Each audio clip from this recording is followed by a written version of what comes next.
Good morning दोस्तों, study with Raghavendra sir के इस यूट्यूब प्लेटफॉर्म पर मैं राघवेंद्र सर आपका बहुत बहुत स्वागत करता हूं।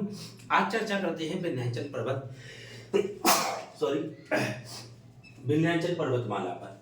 तो जो विंध्याचल पर्वतमाला है, इसमें सबसे पहले यदि देखते हैं तो विंध्याचल पर्वतमाला का सामान्य परिचय है। क्या बेटा?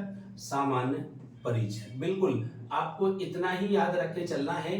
किसी भी पर्वतमाला से एग्जाम में, वनडे एग्जाम हो या एमपीपीएससी प्री हो या कोई भी वनडे का एग्जाम हो, उसके लिए इतना ही याद रख के चलना है। तो सबसे पहले चर्चा करते हैं सामान्य परिचय में विंध्याचल पर्वतमाला की निर्माण, यानी कि विंध्याचल पर्वतमाला का निर्माण किस चीज से हुआ है।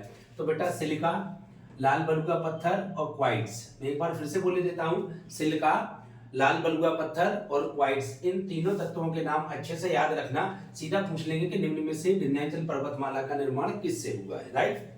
इसके बाद एक कौन सा पर्वत है बेटा? तो एक भ्रंश पर्वत है। कौन सा पर्वत? भ्रंश पर्वत है। तो ये भी याद रख के चलें कि एक भ्रंश पर्वत है, जो कोई इससे ए सिद्ध होता है कि इसके आजू बाजू में भ्रंश घाटी है। बिल्कुल दोस्त, ठीक है ना। तो एक क्या है बेटा? एक भ्रंश पर्वत है। ये भी याद रख के चलना, क्योंकि कई बार ऐसा पूछ देते हैं कि विंध्याचल पर्वत किस पर्वत का उदाहरण है, तो भ्रंश पर्वत का उदाहरण है। इसके बाद कब बना था ये पर्वत बेटा? किस समय बना था? तो ये प्राक कैरेबियन युग में। इसमें बेटा प्राक कैरेबियन युग में लगभग 460 करोड़ वर्ष पहले बना था। 460 करोड़ वर्ष पहले बना था। कौन सा? विंध्याचल पर्वतमाला। किस युग में बेटा? तो प्राक कैरेबियन युग में। आपके एग्जाम में ऐसे ही क्वेश्चन सीधा आ जाता है कि बताइए निम्न में से किसके कारण विंध्याचल पर्वतमाला का निर्माण हुआ है, या विंध्याचल पर्वतमाला कौन सा पर्वत का उदाहरण है? तो भ्रंश पर्वत का उदाहरण है। विंध्याचल पर्वतमाला का निर्माण किस समय हुआ है?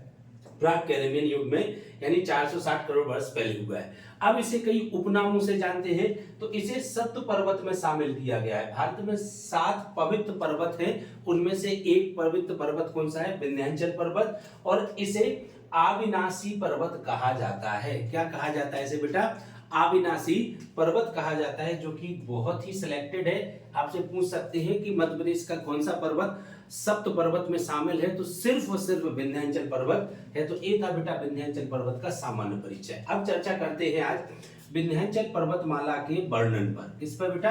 प्रादेशिक वर्णन पर। देखिए, कोई भी संरचना पढ़ते हैं तो उसका सामान्य परिचय पढ़ते हैं, फिर उसके बाद याद रखना उसका प्रादेशिक वर्णन पढ़ेंगे, मतलब जो प्रादेशिक में विभाजित किया गया है। फिर उसके बाद भौगोलिक वर्णन पढ़ेंगे, फिर उसके बाद उसका क्या पढ़ते हैं दोस्त? महत्व पढ़ते हैं। सबसे पहले सामान्य परिचय पढ़ने पड़ा। अब चर्चा करते हैं विंध्याचल पर्वतमाला के प्रादेशिक वर्णन। प्रादेशिक वर्णन अर्थात कि कैसे प्रदेशों में बांटा गया है। तो विंध्याचल पर्वतमाला को पहले तो देखते हैं कितने राज्यों में है। सबसे पहले गुजरात में, दूसरा बेटा दोस्त याद रखना मध्य प्रदेश, तीसरा आपका कौन सा?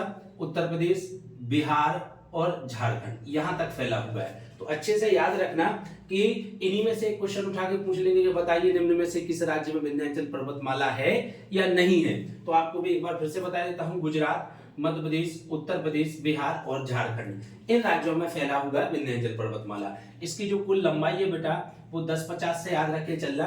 1050 इसकी कुल लंबाई है। और इसकी कुल ऊंचाई पूछा जाए दोस्त, तो औसतन 500 मीटर इसकी क्या है दोस्त? ऊंचाई है। किसकी? विंध्याचल पर्वतमाला की, राइट। एवं इसके क्षेत्रफल की चर्चा करते हैं तो ऐसे याद रखना 10,3600 या 10,3600 ऐसे याद रख लोगे तो ये आपको चीज याद हो जाएगी दोस्त कि 10,3600 वर्ग किलोमीटर में फैला हुआ विंध्याचल पर्वतमाला। तो विंध्याचल पर्वतमाला की जो सीरीज अपन पढ़ रहे हैं, उसमें आज सिर्फ अपन चर्चा करेंगे सामान्य परिचय की और प्रादेशिक वर्णन की। ये बिल्कुल आप बिल्कुल अपने नोट्स ऐसे ही बनाएं, बिल्कुल नोट्स जैसे होने चाहिए दोस्त। इनके लिए ज्यादा थ्योरी लिखने की जरूरत नहीं है। तो विंध्याचल पर्वतमाला का निर्माण सिलिका, लाल बलुआ पत्थर और क्वार्ट्ज से हुआ है। कौन सा पर्वत है बेटा? ये भ्रंश पर्वत है। प्राक कैरेबियन युग में हुआ था, सप्त पर्वत में शामिल है। इसे अविनाशी पर्वत कहते हैं। कितने राज्यों में फैला हुआ है? गुजरात, मध्य प्रदेश, उत्तर प्रदेश, बिहार, झारखंड में फैला हुआ है। लंबाई कितनी है? 1050 इसकी लंबाई है बेटा। ऊंचाई कितनी है? तो औसतन 500 मीटर इसकी ऊंचाई है ना। क्षेत्रफल कितना है? तो 1036 या 10,3600 इसका क्या है बेटा? वर्ग किलोमीटर में इसका क्षेत्रफल है। तो ये था विंध्याचल पर्वतमाला का वर्णन।